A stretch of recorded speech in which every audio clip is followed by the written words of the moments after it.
అందరికీ praise lord. దేవుని నామానికి మహిమ కలుగును గాక. మీరందరూ బాగున్నారు కదా? మీరు పెడుతున్న ప్రతి ప్రార్థన రిక్వెస్ట్ కాదని మేము ప్రార్థన చేస్తున్నాం.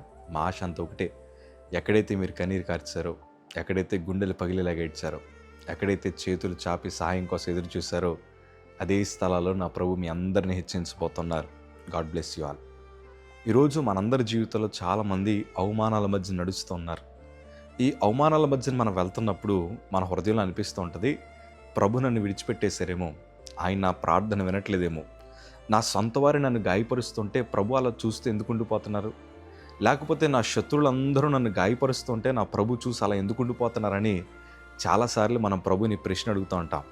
ఇంకొకసారి అనిపిస్తూ ఉంటుంది, అయ్యా నిజంగా నేను ఆరాధిస్తున్నాను కదా, నా తరపు నువ్వు ఎందుకు పోరాటలేదు ప్రభా, నన్ను ఎందుకు ఇంకా శ్రమల మధ్య నడిపిస్తున్నావు ప్రభా, నాకెందుకు నువ్వు విజయాన్ని ఇవ్వట్లేదు ప్రభా అని చాలాసార్లు మన ప్రభుని అడుగుతూ ఉంటాం. కానీ సేవకుడికి ఒక అనుభవంతో చెప్తున్నాను, కీడు వెనకాల ప్రభు మేలు దాచాడు, అవమానం వెనకాల అత్యున్నతమైన ఘనతను ప్రభు దాచాడు. ఈరోజు దేవుడు అవమానాల మధ్యన మనల్ని నడిపించడం గల కారణం ఏంటి తెలుసా? ఎవ్వరికి అందలేనంత ఉన్నతమైన స్థితిలో ప్రభు మనల్ని పెట్టడానికి ఆశపడుతున్నారు కాబట్టి. ఒక రీతిలో ప్రభు మనకు ఒక నూతన అనుభవాలు నేర్పించడానికి ప్రభు ఆ అవమానాల మధ్య నడిపిస్తున్నారు. ఎందుకంటే బైబిల్లో ఘనమైన భక్తులందరూ అవమానాల మధ్యన ప్రయాణం చేసిన వారే.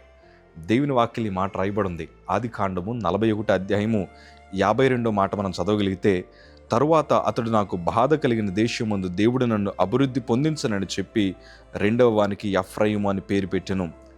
ఎక్కడైతే యేసేపు గారు బాధపడ్డారో, ఎక్కడైతే యేసేపు గారు అవమానించబడ్డారో, ఎక్కడైతే లేనిపోని నిందలన్నీ అనుభవించారో అదే స్థలంలో దేవుడు ఘనతనిచ్చారు. నేనంటాను, ఈ ఘనత వెనకాల ఎన్నో అవమానాల మధ్యన వారు నడిచారు.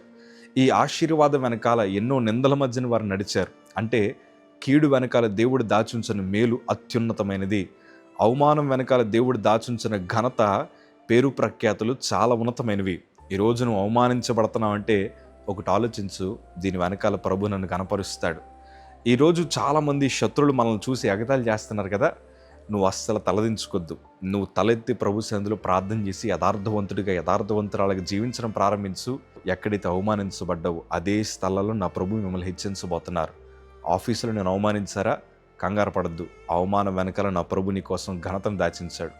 పెళ్ళి అవ్వలేదని, ఉద్యోగం రాలేదని, లేకపోతే అప్పుల పాల్లో ఉన్నామని, లేకపోతే భార్యాభర్తల మధ్యన సంబంధం బాలేదని, కుటుంబ పరిస్థితులు బాలేదని, పిల్లలకి ఇంకా చదువుల్లో సరిగ్గా లేవని, రకరకాల పరిస్థితులు, రకరకాల మనుషులు మనల్ని అవమానపరుస్తున్నారా?